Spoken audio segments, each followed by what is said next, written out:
அஸ்ஸலாமு அலைக்கும் மை மக்களே. இதை பற்றி நான் பேச போகிறேன்டா. முதல்ல இந்த வீடியோ பாருங்க. இந்த கச்சத்தீவை இலங்கை கிட்ட இருந்து மீட்டு கொடுத்துருங்க, அது போதும். இந்த video before the election Vijay speech, தளபதியோட ஸ்பீச், எங்களோட தரத்தினையும் பிடிச்ச மூதேவியோட ஒரு ஸ்பீச் ஒன்றிக்கு அதை பாருங்க. கச்சதீவை விஜய் கேட்டிருக்கிறார் என்பதற்காக சொல்லியிருக்கிறீர்கள். உங்களுடைய ஜனாதிபதி வந்து கச்சதீவை தரமாட்டார் என்று நாங்கள் சொல்கிறோம். கச்சதீவை மட்டுமில்ல, யாழ்ப்பாணத்தையுமே தமிழகத்துக்கு கொடுக்க சொல்லி தமிழக மக்கள் எங்களை பாதுகாத்துக் கொள்வார்கள். வாவ், எவ்வளோ ஒரு எக்ஸ்பெக்ட் விஜய் மேல. கொஞ்ச நாளைக்கு முந்தி தான் இந்த பைத்தியம் வந்து விஜய் பற்றி ஒரு ஸ்பீச் ஒன்று பேசிச்சு. அதையும் கொஞ்சம் கேட்டுட்டு வாங்க. விஜய் படம் ஒரு 5 படம் பார்த்தனோ தெரியாது. சும்மா யூடியூப்ல சின்ன சின்ன கிளிப் எல்லாம் பார்க்கணும். I'm not a fan of Vijay, not a fan of any bloody buggers from South India. ஒரு சவுத் இந்தியன் ஆகல. என்ன ராமநாதன் இப்படி பல்ட்டி கடிச்சிட்டீங்க? I don't watch any bloody South Indian actors movie அப்படி இப்படி ஸ்பெஷலி விஜய் அப்படியெல்லாம் சொல்லிட்டு இப்போ என்ன திடீர்னு பல்ட்டி கடிச்சிட்டீங்க? இப்போ விஜய் வந்து உங்களோட இனத்துக்கு வந்துட்டார், அதாவது அரசியல்வாதி ஆகிட்டார்னு இப்போ அவருக்கு நீங்கள் சார்பாக பேசுகிறீங்க. அப்படித்தான் அரசியல்வாதி எல்லாம் அப்படி தான் மாறி பேசுவாங்க. அதை விடுங்க. என்ன கச்சதீவோட சேர்த்து இலங்கையும் கொடுக்க போகிறீங்களா? யாழ்ப்பாணத்தை பார்த்து கொண்டிருக்கிற ஸ்ரீலங்கா இருக்கிற ஜனாதிபதி மக்கள் எல்லாம் இழிச்சவாயின்னு நினச்சிட்டிங்களா? நாங்கள் ஆரம்பத்துலேருந்து விஜய் வந்து ஒரு நடிகனாக தான் பார்க்குறோம். அவர் எங்களோட தலைவர் எல்லாம் இல்லை. Is just an actor. அவ்வளோதான் எங்களுக்கு சொல்லியிருக்கோம். எங்களோட என்டர்டெய்னர். நாங்கள் காசு கொடுத்து பார்க்குறோம், அவர் நடிக்கிறாரு. அதுக்காக வேண்டிய தலைவர் ரேஞ்சுகளை நாங்கள் வச்சு பார்க்க மாட்டோம். அவர் வந்து தமிழ்நாட்டுக்கு ஒரு மந்திரி, தெரியுமா? எங்களுக்கு வந்து எங்களோட நாட்டில் ராஜா தெரிகிறார். அவர் தான் அனுரகுமார் திசாநாயக். எங்களுக்கு வந்து பேச்சு இந்த மந்திரியோட இல்லை, எங்களுக்கு பேச்சு வந்து ராஜாவோட. அதாவது அங்கே இருக்கிறாங்க பிரசிடென்ட், பிரைம் மினிஸ்டர் இருக்கிறாங்க. ஆனால் பிரசிடென்ட் விட பிரைம் மினிஸ்டருக்கு தான் நாங்கள் இது கூட. எதுவாக இருந்தாலும் ஸ்டேட் கவர்மெண்ட்டில் சென்ட்ரல் கவர்மெண்ட் கிட்ட கேட்காம எதுவுமே செய்யலை. இதுதான் இந்தியாவில் சட்டம். உங்களுக்கு ஸ்டேட் கவர்மெண்ட்டில் போலீஸ் மட்டும்தான் நம்மளோட கையில். ஆனால் சென்ட்ரல் கவர்மெண்ட் பக்கம் தான் ஆர்மி, ஏர்ஃபோர்ஸ், நேவி, இன்க்ளூடிங் ரயில்வேயும் சென்ட்ரல் கவர்மெண்ட் கையில் தான் இருக்குது. உங்களுக்கு தனி ஆமியும் இல்லை. உங்கள் நினைச்சோன்னா கச்சதீவு அப்படி தாரவாத்து எங்களுக்கு கொடுக்கலாம். வித்த மாட்டுக்கு விலை இல்லை. இந்திரா காந்தி ஆல்ரெடி கச்சதீவு ஸ்ரீலங்காவுக்கு தான் எழுதி கொடுத்தாச்சு. எங்கிற நாடா விஜயாண்டு வார நேரம் வந்து எப்படியும் எங்கிற நாடு தான் விஜய் நத்திங்க எங்களுக்கு தெரியுமா? அவர் நினச்ச மாதிரி அவருக்கு அப்படியெல்லாம் பேசலாம். முதல்ல வந்து வாக்குறுதியை நிறைவேற்றட்டும். இப்போ 10 லட்சம் கோடி கடனில் இருக்குது தமிழ்நாடு. இவர் என்ன செய்ய போகிறான்னு பொறுத்தின்னு தான் பார்க்கணும். எல்லாம் இப்படி தான் சொல்லி வருவாங்க. நல்லது செய்ய வந்தால் சரி. நான் அவட மக்களோட ஆணைக்கு வந்து நாங்களும் தலை வணங்குறோம். யாராக இருந்தாலும் நம்பி கொடுத்திக்கிறாங்க, செய்யட்டும். ஆனால் நாட்டில் வந்து எல்லாம் நொட்டையிலாம் கடல்லேருந்து ஒரு குடி மண்ணு கூட எடுத்து போக விட மாட்டோம் நாங்கள். இவர் நினச்ச மாதிரி அப்படிலாம் செய்யல, தெரியுமா? சும்மா வாக்குறுதி கொடுக்குறது தான்.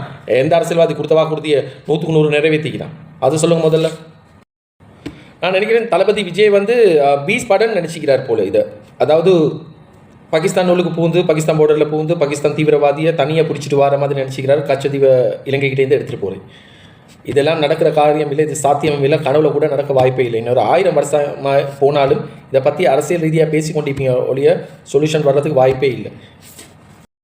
நான் பொதுவாக பேசுகிறேன். தமிழ்நாட்டு மக்களும் சரி, வேறு எந்த ஸ்டேட்டில் இருக்கிற மக்களும் சரி, உங்களால் மிஞ்சி போனால் எம்எல்ஏ, சிஎம் அதை மட்டும்தான் உங்களால் தேர்ந்தெடுக்க முடியும். ஆனால் ஸ்ரீலங்காவில் இருக்கிற நாங்கள் அப்படி இல்லை.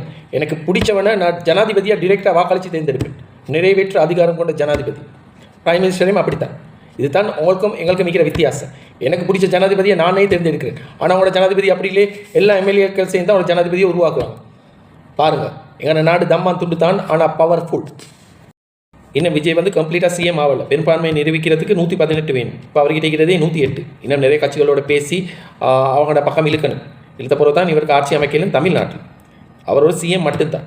ஆனால் எங்களோட நாட்டில் இருக்கிற ஜனாதிபதிக்கு இருக்கிற பவர் ஒரு கிங்ட பவர் ஒண்டிக்கு. கிட்டத்தட்ட ஒரு அரசருக்கு எவ்வளோ பவர் இருக்குதோ அதில் 70% பவர் ஒண்டிக்கு. உதாரணத்துக்கு சொல்ல போனால் அமெரிக்கா ஜனாதிபதியை விட நிறைவேற்ற அதிகாரம் கொண்ட ஸ்ரீலங்கா ஜனாதிபதிக்கு 20 மடங்கு பவர்ஃபுல்லான ஒரு இதொண்டு இருக்குது, பவர் ஒன்று கொடுத்திக்கிறேன்.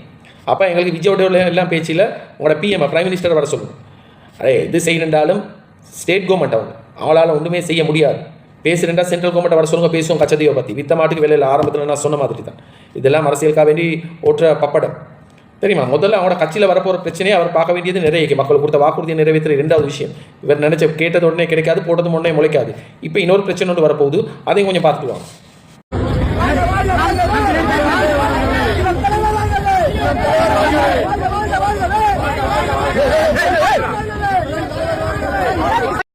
யாருக்கிட்ட போயிட்டு சொல்லு துணை முதல்வர். அடே இவ எந்த ஒரு தொகுதியிலே நிற்கவும் இல்லை, இவ்வளவு துணை முதல்வர் ஆக்கி. ஏன்னா விஜயோட நீண்ட சுட்டி இவ துணை முதல்வர் ஆகிட்டா.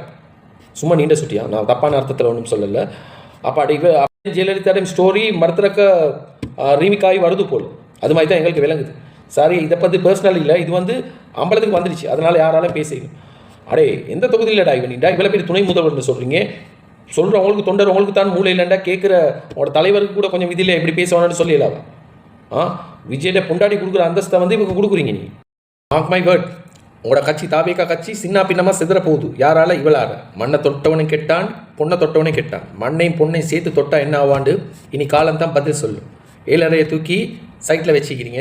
என்ன நடக்க போகுதோ பொறுத்திருந்து பார்ப்போம். என்ன நடக்குதோ தெரியாது. இதெல்லாம் பிரச்சனை அங்கே. இதெல்லாம் தாண்டி தான் நீங்கள் வந்து எங்களோட கச்சதீவை தொட வர போகிறீங்க. முதல்ல இந்த பிரச்சனையை முடிங்க பார்ப்போம். அந்த புஷி ஆனந்த் ஒத்தரிக்கிறார். அவர் தான் அந்த தாவேக்கா செயலாளர் நினைக்கிறேன். அவர் தான் அடுத்த துணை முதல்வர் அவர் நினச்சி கொண்டிருக்கிறாரு. இப்போ 3 போட்டு அவங்களோட கட்சிக்குள்ளாலே பெரிய பிரச்சனை வரப்போகுது.